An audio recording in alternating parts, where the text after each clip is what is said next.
Hi guys, Miss Powers here, and I am going to read your history lesson for today, and it's lesson 53. It's about Macbeth, the King of Scotland. Okay, so listen up and pay attention. All right, generally speaking, when you think of the Middle Ages, you probably think of knights in shining armor, enchanted castles, and beautiful princesses. I certainly do. But if the truth were known, the lives surrounding the kings and queens of the Middle Ages were quite often gruesome, grim, and bloody. Today's lesson is about one such medieval king whose reign started with a murder and ended with a murder. His own murder, that is. The king's name is Macbeth. His home was Scotland. Macbeth's life was so dramatic that it inspired William Shakespeare in the 16th century to create a play based on his character. It's popular still today. The last we looked at Scotland, we learned of Columba. He was an Irish missionary who took the gospel to Scotland. His work was significant. Scotland became a strong center for the teaching and evangelism of the Christian faith. But of course, not everyone in Scotland was positively influenced by Christianity. Such was the case of Macbeth. He was a greedy general. He worked under King Duncan I of Scotland. Macbeth wasn't content being just a general. He wanted to be king. And because his wife had royal blood in her family, he thought he ought to be king. So, in the battle at Bolthengowen in 1040, Macbeth faced King Duncan to steal the throne of Scotland. In the midst of the battle, Macbeth killed Duncan with his own hands. With this show of strength, Macbeth declared himself the King of Scotland.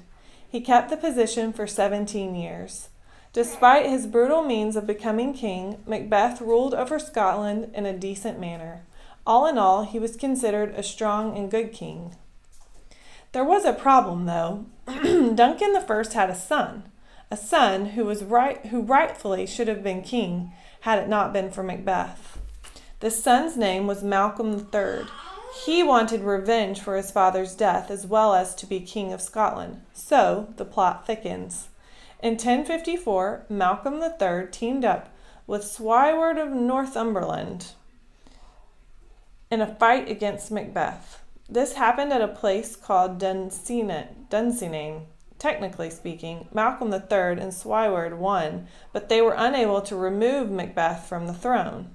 3 years later, in 1057, Malcolm III tried again.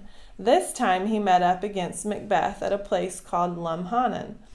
In retaliation for his father's death and in hopes of becoming king, Malcolm III wanted more this time around.